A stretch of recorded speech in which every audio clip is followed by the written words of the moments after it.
This program is made possible by the loyal financial support of the friends and partners of Family Policy Institute. You are the salt of the earth. You are the light of the world.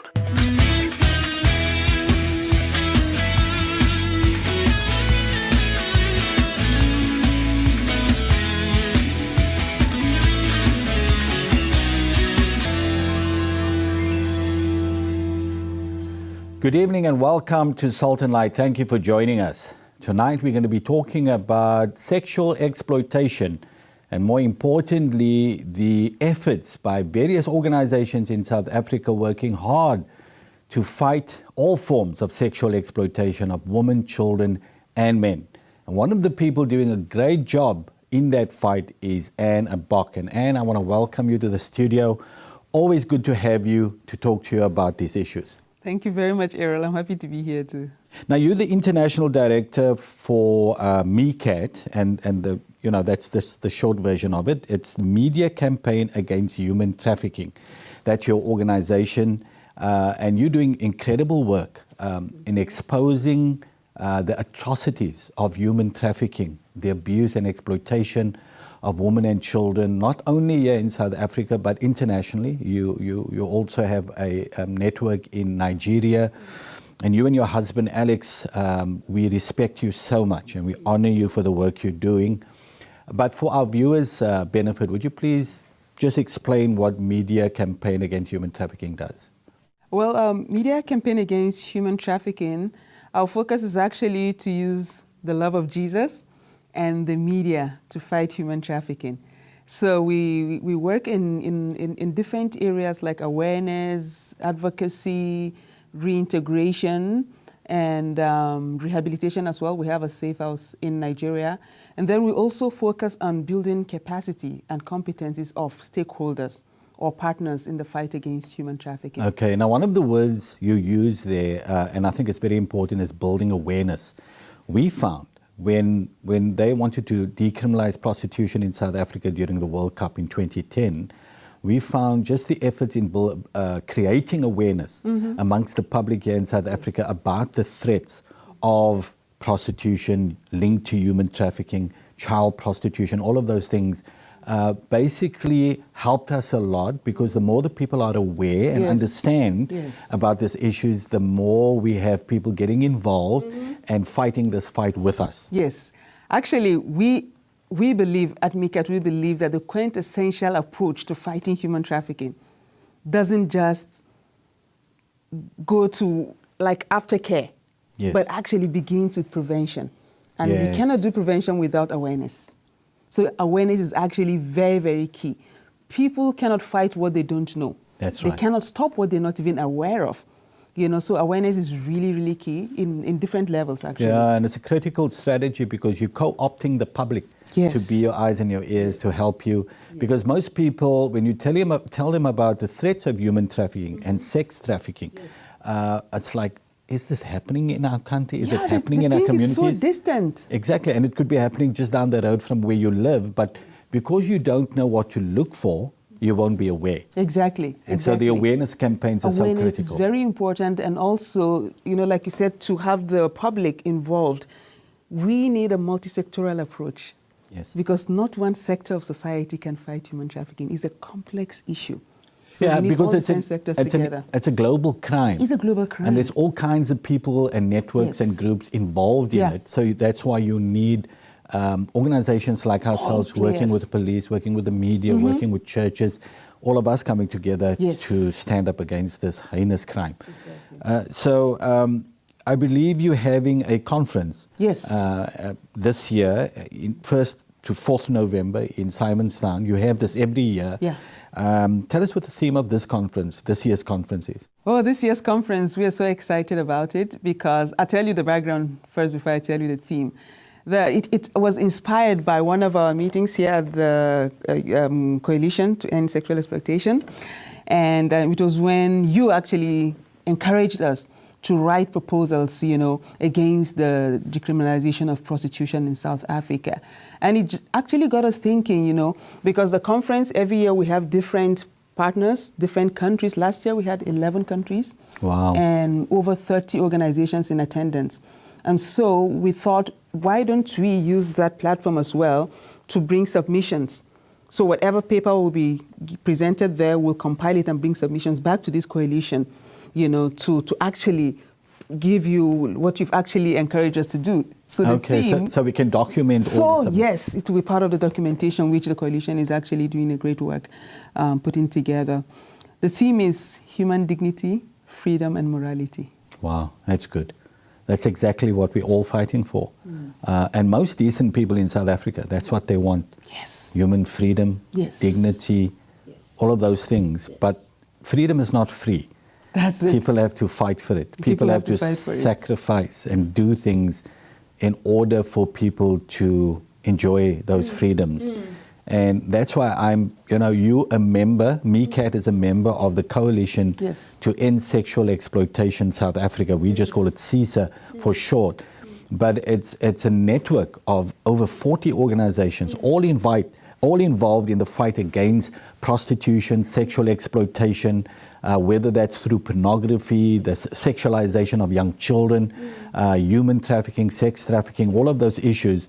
All of these organizations are doing incredible work to fight sexual exploitation of women and children in this country and men, because many men are exploited through pornography. Yeah. They're demeaned and degraded by that, and they're just following their basest instincts without understanding what pornography does to the mind. Exactly. And the view of women and children is diminished as a result of that. They don't understand it. And it's organizations in the network, in the coalition, in the CISA coalition, that is doing great work to help people understand, like you. We're going to be talking to Chantal Blokdijk in the next segment, and we're going to be talking to Anita du Plessis and others in the CISA network involved in this. And I'm so glad that, when was it? In 2016, we had a meeting right here in our studio. Yes. And all of these organizations came together and said, yep, let's work together. And CISA was birthed. The Coalition to End Sexual Exploitation was birthed. And I see, as we all work together and help each other and support each other in the work that we're doing, we're becoming a lot more effective. Yes, and that's where our strength lies, actually, in working together. Human trafficking is an organized crime. To fight it, we have to be organized. Correct. So Very we well cannot said. be strong on our own. We can't work in silos anymore. That's right. Very well said. Human trafficking is an organized crime. Sexual exploitation of women and children is an organized crime. And we need to be organized in order to fight it, to oppose it, and to defeat it, because that's our intention, is to defeat this. And we believe that it's a winnable war. It is. The war against sexual exploitation is a winnable war. And if all the good people got together and worked together and helped us as we fight this war, we will win it.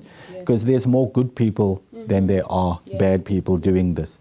So the problem is the good people are quiet. Exactly. That's Edmund Burke said it. He said, Exactly. all that is necessary for evil to prosper is good people do nothing. Do nothing. And there's no truer statement than that. So the conference is from the 1st to the 4th of November 2018. Correct. In Simonstown, here in Cape Town.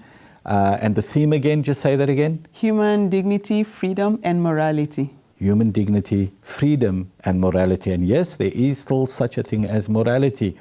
And that morality we get from the Word of God, the Bible. God decides what is right, what is good, and what is wrong.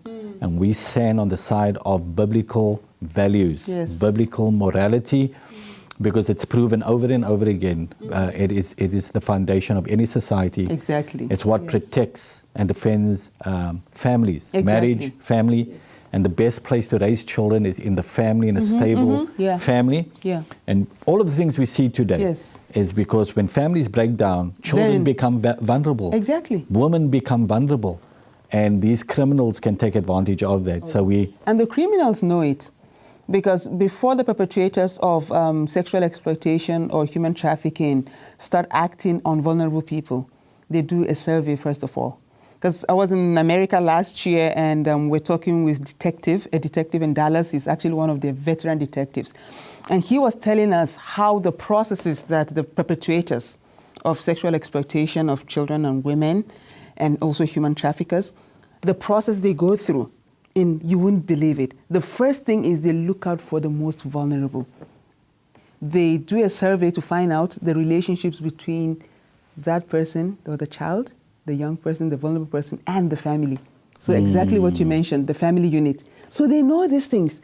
And then if they see that the child is actually not having a strong relationship with their family members, then they come in to be that family. Okay. In guise, in the guise of being the family. They provide love for this child until they woo this child and make the child really dependent on them. And then they exploit them. But my question is, where is the church when the vulnerable population is actually in need of that kind of observation and surveillance? Wow, that's so To give help incredible. to, So they it really prey bothers me. on vulnerable children that come from broken homes, that study does that. not have a strong connection with their parents. And Yes. if you're vulnerable, if you're not connected in your family, you don't come from a stable, Yes. intact family, Yeah. then we have a better chance of getting you into sexual exploitation and trafficking. Isn't that amazing that the family God created as the protective mechanism for all people? The stability and the boundaries of a family is what protect all its members. The family gives the protection and the security and the boundaries children need. And when they don't have that, the criminals know that and they begin to prey on them. And equally so, men and women, when they come out of broken families, I mean, what happens to them, it's well documented. The It is well research documented, and available. That conversation we had in Dallas, but here in South Africa, it's what we've also seen, because we work with not just the victim, but also the perpetrators, who are also victims in another level. And they actually have what they call a school of traffickers, where they teach them, how to get girls very, very glued on the system. And it explains why you would try to help a victim of human trafficking or even prostitution here on the streets in Cape Town right here, And like maybe after several trials, she still wants to go back to the person who abuses her, who controls her, dominates her. She still prefers him to any other help you're giving. So it helps us, to really understand that this whole system works on the vulnerability. So human trafficking can actually be defined as vulnerability, exploitation of vulnerability. So the person has to be vulnerable. But there's one thing I've been thinking about, Errol, and it's the fact that we have to really clarify the issue of victimology. We have to let victimologists work together with criminologists in South Africa so we can see an end or complete eradication of sexual exploitation. Because right now I think even if you hear the laws and the reforms, we're talking about the policies, they're just thinking of the criminology side of it. But it's a victimologist that will think about how are the victims being treated by the laws of the land. And how are they coping with all of this? How are they coping? And what is it that makes them vulnerable to these exploitations? Absolutely. We need those voices, and the church needs to come in here. Absolutely. It's a complex issue that we're talking about, and we need, like you say, multi-sectoral. We need everybody to participate, to be involved in this, to fight this, to help people understand prostitution, sexual exploitation in various forms, how we can address it, how we can defeat it and end it in South Africa, because we always talk, we celebrated Freedom Day on the 27th of April in South Africa, but nobody's really free. If all our women, if so many women and children are being exploited and being used in the sex industry, then we cannot celebrate Freedom Day. We have no right to do that until everybody is free from exploitation, from abuse. We need to keep on fighting. And Anne, I want to thank you, and Meerkat, for the incredible work you do. You are my hero. You and your husband Alex are my heroes. I respect you. I thank you for the work you do, for being part of the coalition to end sexual exploitation. And we're going to put the details on the screen right now about the conference in November, 1st to 4th November. It is an amazing conference with a great lineup of speakers addressing great topics. And if you want to be part of that, you can email Anne or go to the website to get more information. But I encourage you to join us at the Meerkat conference in November. I'll be there. Yay. Hope to see you there. More with Anita Du Plessis, Chantal Blokdijk, and others after the break. Don't go away.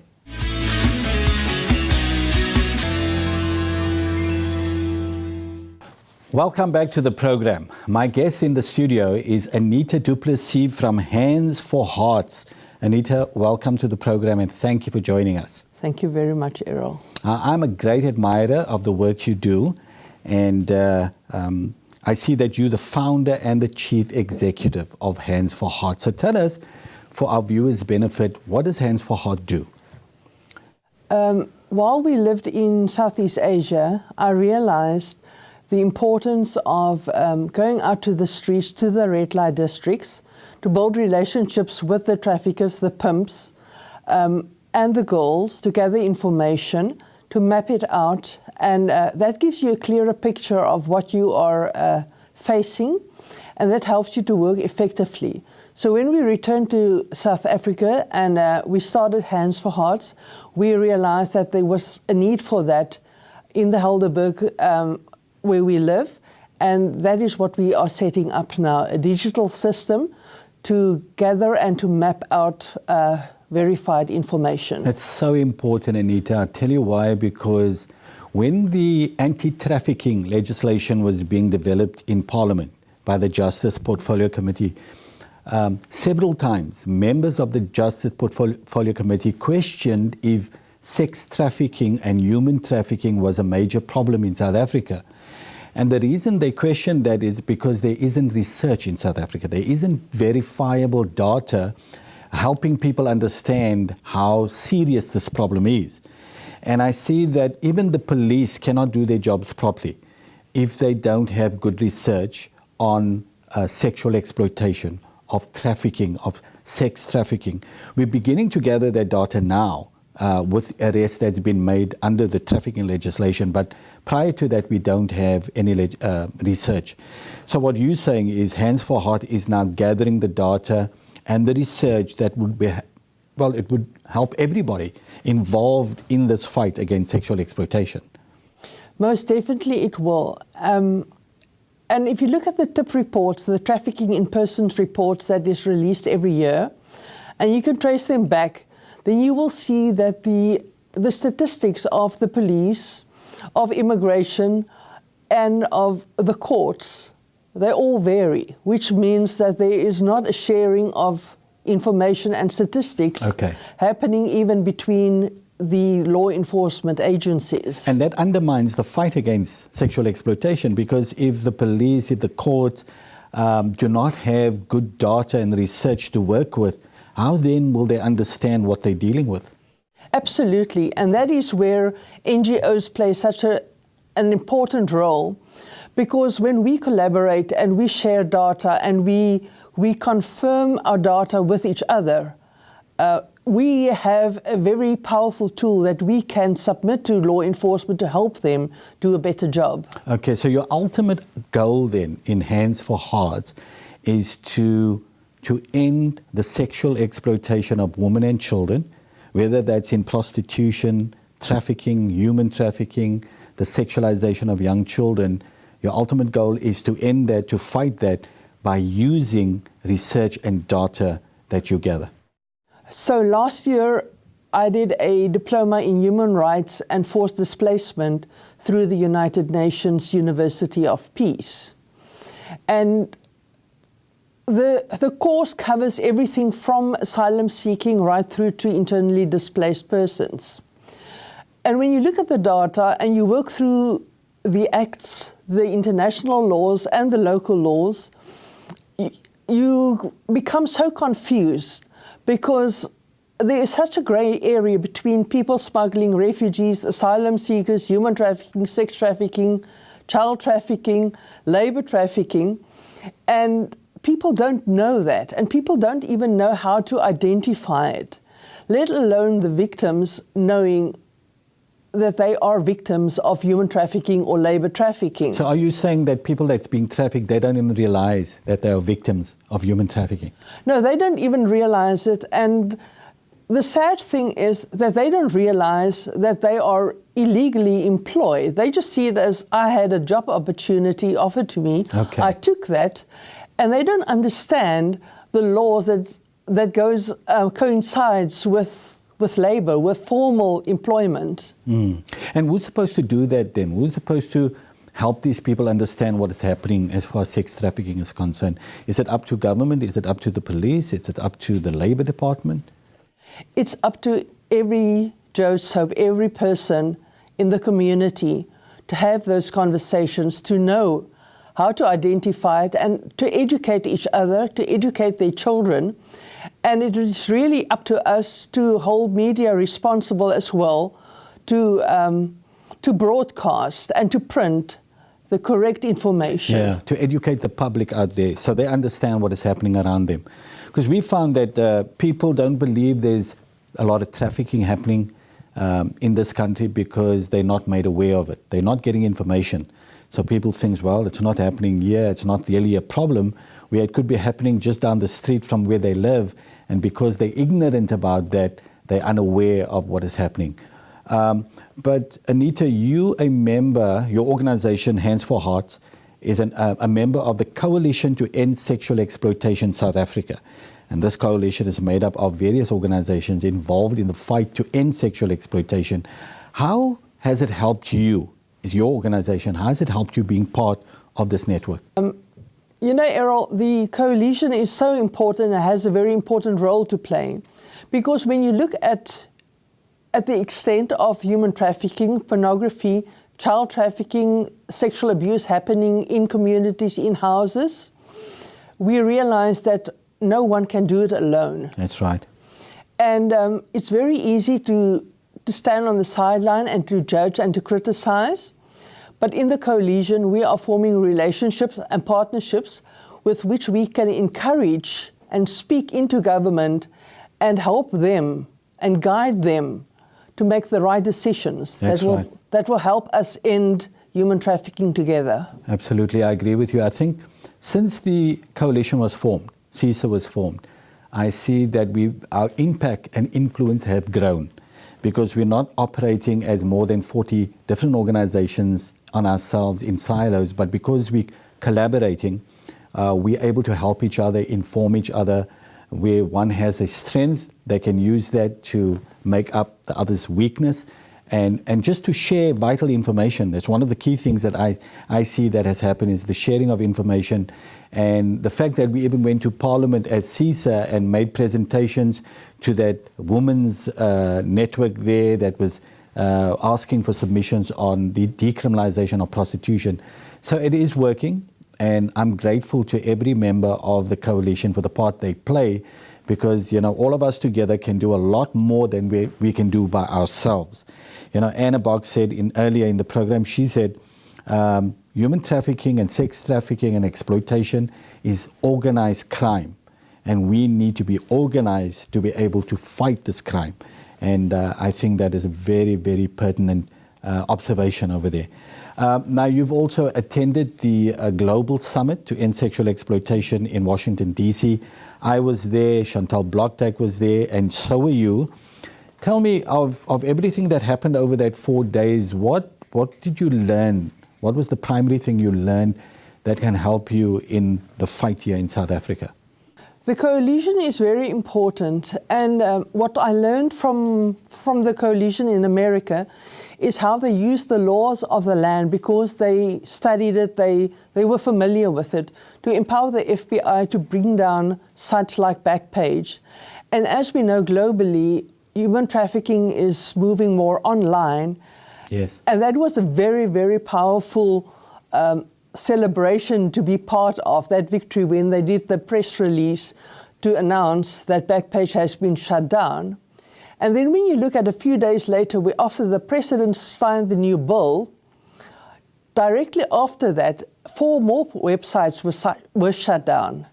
And that to me is the power of collaboration and a coalition. Yeah, and I'm so glad that we were there when that happened.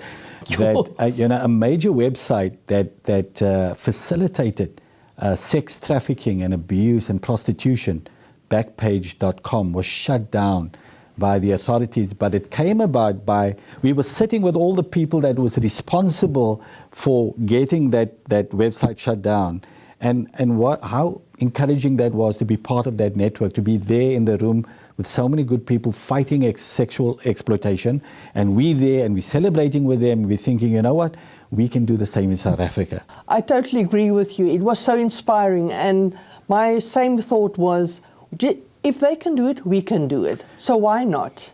And Yeah. that is the role of the coalition. Yeah, I think you hit the nail on the head there. The collaboration between all these various organizations in the United States of America working together with a common objective. And all of them wanted to shut down that backpage.com. And they were successful because, you know, it was different organizations, but using their strengths to come together and target this vile website. And they were successful in the end. And I think what we're doing here with the Coalition to End Sexual Exploitation is just the collaboration, the working, the sharing of information could produce similar results for us. I think so. But a key thing you said there is the understanding of our laws and what laws we have at our disposal to use that to fight what is happening in our nation as far as sexual exploitation is concerned. Last word. I totally agree with you, and just realizing the role the media has to play. If we look at the documentary I Am Jane Doe and the Yes. effect that it had in America, and to encourage ourselves and the media in South Africa, I would like to remind us that we should not forget about the men and the boys who are also falling victim of sexual exploitation. That's right.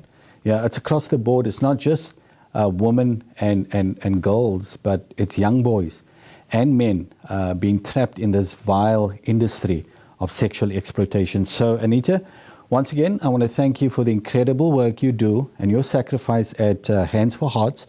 You're a key member of the coalition, and we're just glad to have you on board helping us fight sexual exploitation in South Africa. And as Anita said, it's a winnable war.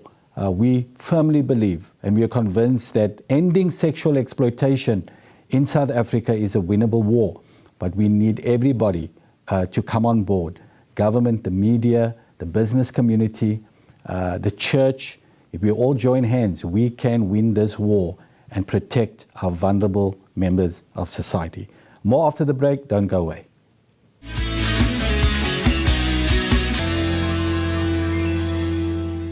Welcome back to the program. My next guest in the studio is Chantal Blokdijk of Original Design. Chantal, welcome to the studio and thank you for joining us. Thank you. Now tell us what you do at Original Design. I understand what the ministry is, but for our viewers' benefit.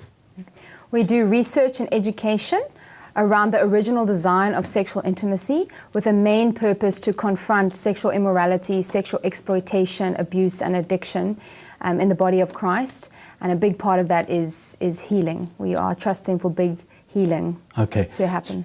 So you basically helping people understand what biblical sexuality is, Yes. as opposed to what we see in pornography, for example. Now we know in South Africa, pornography is freely available on the internet, and more people are becoming addicted to it, especially young children. Are you finding that in the work you do? Yes, absolutely. Okay. It's across the board. Are you working through churches?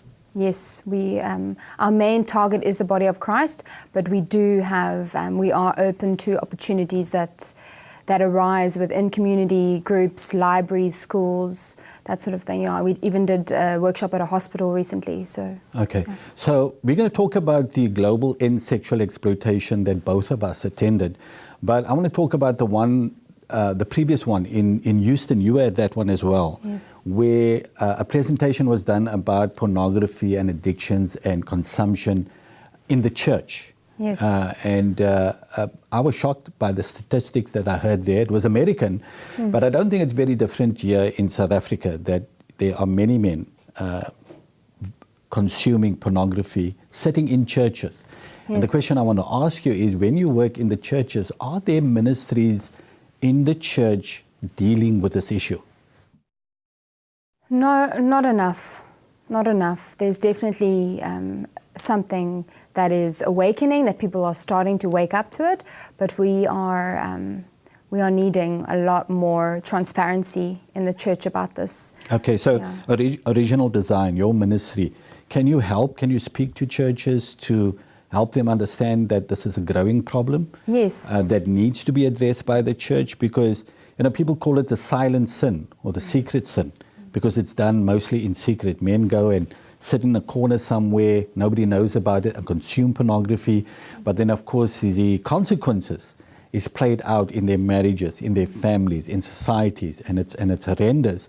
What is happening? Even boys as young as 10, 11, 12 being addicted to pornography because it's available to anybody on their device. And it's something we need to confront. So Yes. How do we go about doing that, Chantal? How do we get this message to the church so they can confront it? Well, our heart is really to start a conversation. So we say we don't have all the answers, but we know the one who does. So let us start this conversation. Let us journey this together, because without a doubt, the biggest complaint right now in the body of Christ is that men are passive. And I'm saying, why is that? There is something that paralyzes a man when he's in sexual sin. And as a woman, too, we need to take responsibility for that. We need to protect our brothers, and we need to stand up and say the sexual objectification in the church and outside of the church is not okay. Of our children, of the way that we're dressing, the way that we're acting, the way that we're talking is not okay. And so it's really going to take a great revival for that to happen. And I believe that it is coming soon. Somebody said to me the other day, marriage is not about happiness, it's about holiness. Yes. And that really stuck with me, because we need to honor God in every area of our lives. And so our heart is really that the church will come to a place that they honor the Lord even in the secret. Absolutely. It's a powerful statement. Marriage is not about happiness, it's about holiness. And the more we operate in our marriage according to God's word and blueprint He's given us for marriage and family, the more healthy our society would be. But something you said there caught my attention, and that is the secrecy of the sin. The power of sin is in its secrecy. And the more it is hidden, the more powerful it is, and the power it has over individuals. And I think if the church begins to bring this out in the open, and men helping other men walk through this, I think we'll begin to get a handle on what is happening in our country. And the more people that want to speak about it, the more this thing is growing in our churches and in our communities. I've come across an 11-year-old boy that has been viewing pornography, and he's currently receiving counseling. But that is the reality we're living in South Africa. They're saying now kids as young as 9, their first exposure to pornography is 9 years old, and it's going to get earlier than that. And yet we don't see moral outrage in our country. We don't see discussion about these issues, despite the harmful consequences of pornography on children, on women. Pornography degrades and demeans women, and we see so much sexual abuse and violence against women as a result of people viewing this garbage and then, extrapolating that into their family and on other people. Well, there's no doubt we have an enemy, and South Africa in itself, South Africa has some of the highest rates of abuse and rape against women and children in the world. And so just logically, you would think South Africa would ban all violence, all soft pornography, or anything that is even hinting that would even dehumanize a woman. Absolutely. You would think that would be the logical conclusion, but it's not. So we can discern as Christians that we have an enemy, and he is at work in this country. So and the enemy is ignorance, because, as you said, there's this huge fight against sexual exploitation of women, started in America with the Me Too movement and all of those things.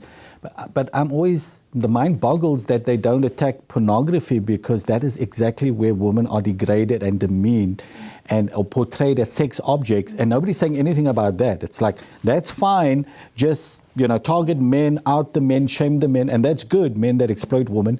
But what about pornography? Because it's doing that all the time. Chantal, Original Design is a member of the Coalition to End Sexual Exploitation South Africa, CISA for short, and tell us how that helped you in your work being part of this coalition. It's been amazing to meet other people like-minded, other people that are doing similar work to us, complementary organizations that we can work together and partner with. So that has been very helpful and very encouraging too, because it can sometimes be a lonely road. It is. I noticed this. There's more than 40, 50 respectable organizations working in South Africa across the country, dealing with prostitution, helping women out of sexual exploitation in the sex industry, the sexualization of young children, dealing with issues of pornography and the harms of pornography on society, on marriage and family. There are those working to rescue women out of trafficking situations. So a number of organizations doing brilliant work in this country, but working in their own silos. And I remember inviting them all to this studio 2 years ago and saying, guys, we need to work together. And everybody agreed. You were part of that. And so Coalition to End Sexual Exploitation South Africa was born. And I think since we've been working together, everybody has benefited. So moving on from there, some of us from the coalition attended the Global Summit on Sexual Exploitation in Washington, D.C. in April. And again, I was just struck by how all these various forms of sexual exploitation of women and children coalesce, and that they all just have the same basic objective, and that is to humanize and objectify women and children so they can be used as chattel, and to be sold and bought as objects. There was a number of testimonies, there were a number of presentations that really boggled my mind to hear the kind of things that's happening on the global stage. I'm sure it's happening here in South Africa as well. But from your side, in the work you do, what of the presentations inspired you, motivated you, and helped you with your work here in South Africa? Well, it definitely connected the dots for us to understand why there is so much sexual crime in this country. Looking at our consumption of pornography and our sexual crime in this country, they are very connected, and they are both quite high. So the one study I told you about was about the brain, that they did brain scans in this research of sex addicts, people that were addicted to pornography in particular, and they saw that different parts of their brain lit up. So we have a part in our brain that lights up when we see an object, and another part that lights up when we see another human being. And so the parts of the brain that were lighting up when these people were watching pornography was the object side, which means that they were literally seeing tables and chairs. And so that not human beings. And not human beings. And so when you see an object, you can throw an object away, you can use an object, you can abuse an object, you can kill an object. And so when a human becomes an object, we have a very, very big problem. And that's what regular consumption of pornography does to the brain. It conditions the brain to look at women as objects, yes, for their pleasure, yes, not as human beings. Yes. And therefore, I mean, if you just look at the high rates of crimes and violence against women in South Africa, sexual crimes in particular, now we understand that because there's so many young boys and men consuming and viewing pornography, becoming addicted to hardcore pornographic images. And these people are walking around viewing women as objects, and you can hurt women, you can do whatever you want to them because they're just objects. And I think that conversation is not being had in South Africa. We're talking about the high rates of violence. We're talking about violence against children. We have the highest rates of sexual abuse against children. I mean, on the news recently, they were talking about this couple where the woman was sentenced to life imprisonment because she knew that her boyfriend was raping a 3-month-old baby. This was on the news. And I think people are becoming desensitized to this. They see this in the media and it's like, wow, they're shocked, but then they just move on. And we've got to get to a place, Chantal, in this country where we, that shock and that horror that we feel must motivate us to action. And for me, this isn't the government's responsibility, this is the church's responsibility. We are called to justice. We are called to stand up and say this is not okay. And so when the church starts to have this conversation, they will very quickly see when they read their Bibles that it says when a man sexually sins, he sins against his own body. That's right. And so we have the insight into sexual sin and sexual immorality. It's all over the Bible. It gives us the conception and the consequence. It gives us the solution to it, that Jesus really is the doctor, the surgeon, the heart surgeon to heal all sexual brokenness. And so we need to stand up as the hope of the world and have the answer for this. Absolutely. So it is the church that should lead in this. It's the church that should be motivating for government to change laws in this country and for people to speak out. I think so many people, they see what's happening. Many of them are aware, but it's not my place to speak, or they're too scared or afraid to speak. And yet the word tells us to speak. When we see evil, when we see what is wrong, God commands us to speak out against this evil.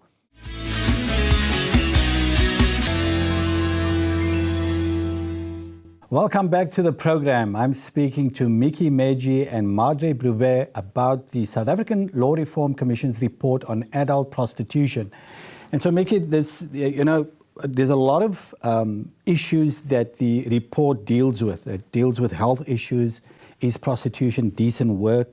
It deals with exploitation and abuse. It deals with the moral issues, because they call it moralizing the criticism against the report. But I read through it, and I think it's a great report. It covers all the issues. It takes into account all the factors, looking at nations that have either decriminalized, partially legalized, and then looking at South Africa's unique circumstances. Now, we have unique circumstances, as you know, and you, Madre, in that we have high rates of poverty, high rates of unemployment, and high rates of abuse, sexual abuse against women and children. That is a reality in South Africa. I don't know if that is true in the Netherlands or in Sweden, or Germany. We can't make comparisons with those nations, because we are a unique nations and we have a unique set of circumstances. So we have to tailor our policy according to the circumstances in South Africa. And we know that there's so many women that have been forced into prostitution because of family dysfunction, abuse, poverty, all of the issues. The question is, how do we get them out? Exit programs, because the Law Reform Commission's report talks about that. So I want to ask you, have you thought about this? What kind of programs can we put in place to get women out of the sex trade? Okay, so from the formation of CESP, which I felt was a need and a gap in the prosecution industry, the way I thought would work best is that it's not a one-size-fits-all, because not all women in prosecution are the same. Everyone is unique in their own way. So we need an individual response to an individual. So we might get a 28-year-old who only has matric. Situations that scenario is different from that of a 48-year-old who left school in standard 3, has no previous working experience, because then there would be something else that we need to do for that person. So basically, I think we need to do some sort of not a survey, but we have to have intake forms of the women that we come across, so that we know who's who and who's where, so that we respond to that particular need at that particular time. Okay. Or we can respond to a group, but to such an extent. But we in order for us to do a successful exit program, we need to respond to the individual, because not all women in prosecution are the same and have the same backgrounds. Like Madre had said before, that some of the women have experienced some sort of some trauma, and those traumas vary. Some people are survivors of rape, and some people have survived, gender-based violence, domestic violence, etc. So we need to respond to the individual as per the need. Okay, Madre? I just want to say I totally agree about it has to be individual. The women are beautiful and beautifully different. And, Errol, the brokenness comes from relationships, and the healing needs to happen within the context of a relationship. And we do need structure, and we do need a lot of wisdom, but I do believe that agent of change and healing is the church. Everything is there that we need. And then drawing on the resources and coming alongside the woman in unique ways, seeing each individual, not as a phenomena, but as an individual. Yeah, I tend to agree, because biblically, if I look at this whole issue from a biblical perspective, it is the church's role to help women out of prostitution, help them with healing and transformation and all of those things, not the state. Because the state, when you ask the state to get involved with something like this, they create a bureaucracy, and we know that it just doesn't work. Things fall through the crack. There's lots of abuse. There's lots of corruption and all kinds of things that creep in when it becomes a huge state effort. But if the state would empower churches and NGOs to get involved, that have the heart and the love and the compassion for the woman, I think we'll get the job done a lot more, because we understand. The NGOs understand. You understand, Mickey, and so do you, Madre, what these women need. You know their background, you know their suffering, you know where they are, so you know how to deal with it. This is not just a list of, ticking off and get the woman out the next and this and take them through that. There's a whole lot of issues, complex issues that you have to deal with. And I think the church is best positioned for that. But now, Mickey, we're talking about adult prostitution, but the reality of child prostitution is still there. So we know from reports that we've seen over the past 10 years that there is a lot of child prostitutes on the street. And a lot of them are controlled by pimps. They're controlled by organized crime. And there's a demand for child prostitutes. And the reports I've seen is that when you decriminalize adult prostitution, child prostitution increase. Do you have any evidence of that? I'm gonna want to agree with that. If you decriminalize adult prostitution, taking from the women that I work with, I could say almost 90% of them started in prostitution when they were 14 and 15. Wow. They might be 37 years old today, but they were 15, 14, and even some as young as 13 when they got into prostitution. So then I think it brings back again the argument around choice. Can a 15-year-old or 14-year-old choose to do prostitution? And the law would say no.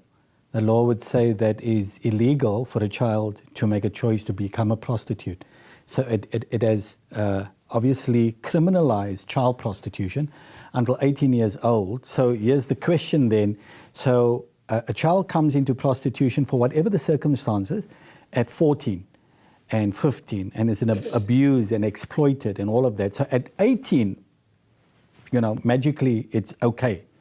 Before that it wasn't okay. Now all of a sudden it's a choice at 18 years old. That doesn't make sense, and it can't make sense. It doesn't, actually. And also just decriminalization on its own. If you look at decriminalization, and I know that bill inside out because I was part of drafting it, it's a bill that just seeks to remove all the laws that are criminalizing prosecution and all the other aspects, and then just reinforcing the human rights laws that we already have. So now there is no regulation in that. People are free to sell and buy sex, and people are free to sell and buy other people, and people are free to exploit other people, and people are free to be exploited. And it just doesn't make sense because there is no control. Whereas, back in the day before I joined SWET, I used to be for legalization because I thought at least there you are able to control. But this was before I understood that our law enforcement is so corrupt that even under regulation they might find ways of still, doing their corruption. So I think for me, the Nordic model is the best. Is the best model because it offers the people. Why I'm actually against the report, the recommendation by the South African Law Reform Commission is the criminality aspect of the people who are bought, sold, and exploited. Because now you have to criminalize a person. Even if we were to try with a diversion program, if let's say we get this person to get a degree, but if they have a criminal record because of what they have been doing, then it's difficult to give them a job in the future. So but they are recommending in the report that they would wipe out the criminal record as an incentive to women that want to leave the sex industry. They say, look, if you leave the sex industry, we're going to help you and we will wipe your criminal record clean, so it helps you then to enter society as a... I know what's going to happen there, and you might know this as well. Back in the day, J.P. Smith used to do brothel raids, and everybody who was in the brothel for fear of getting arrested would claim that they were trafficked. And then we had, an fluctuation of numbers of people who were trafficked, which was not very accurate because not everybody who was there was trafficked. Now, what will happen if we were to continue criminalizing with a diversion program and with an incentive for people who say they want to leave? Even when people were not ready, they would say they want to leave. so that they can get their criminal records wiped off, and then they will still go back to the street, so that the next time they are caught, there is no record of them being arrested in the first place. And so, yeah, you're talking about having good policing. Yes. The policing is going to be so important for this, in whatever policy our government comes up with. And the problem is, most people know that policing is a huge problem in South Africa. We cannot rely on our law enforcement agencies because of the high levels of corruption, mismanagement, and all the things that's happening at the moment. So we're really faced with a difficult situation here, Madre, and we need the wisdom of God. We truly do, because I think most people watching this program, most people in this country want to see the woman help, want to see women come out of exploitation and abuse. There's too much of that. They want to see children being helped out of this thing, because they're controlled by pimps, by organized crime. But how we do that? And so our government is going to be developing a policy. The South African government has to develop a policy on prostitution soon. And it's got to be a workable policy. It's got to achieve the objectives of getting the woman out, because as the Law Reform Commission says, we've got to get women out of the sex industry. That's the only way you can end the abuse. But who all needs to be part of this? Who all needs to come to the party to help? Because we, as the Coalition to End Sexual Exploitation, we're going to be having a workshop, 2-day workshop on the 18th and 19th of August to hammer out a policy. But we need the wisdom of God. What do you put in place to achieve all these objectives, to make sure that the law is upheld, that women are protected, that they can exit when they do, that the people, the pimps and the gangs that are preying on vulnerable women and children are prosecuted? How do we get that right, Madre? Errol, I just want to respond to the picture that you painted. I think when in the report it says, you know, we as South African Law Reform Commission wish that there could be a country without any prostitution. That would be the ideal, and I think we all agree on that. Yes. And somehow feels to me, if we can see that picture, if that is what we work towards, then we're going to be clearer on what we're supposed to be doing. And you know, to be honest, to think that people can exit and a miracle can sit here, it's a miracle that you're a survivor. It's a miracle that people become new and become productive citizens, not only surviving. So I just want to agree and say, you know, to see that picture and to know what we should do, I think we should call the whole church to pray for much wisdom in the process of implementing it, because there's no way that guiding anybody out of prostitution is easy or simple. Every individual, again, as we said in the beginning, is unique. To get a strategy to handle that, I think we will be working with certain principles.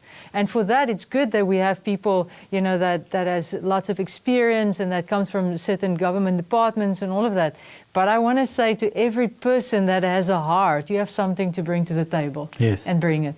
Yes. It's the time to bring it. You know, we need the media, we need government, we need the church, we need NGOs, we need all, even business, the business sector, to come together to deal with this program.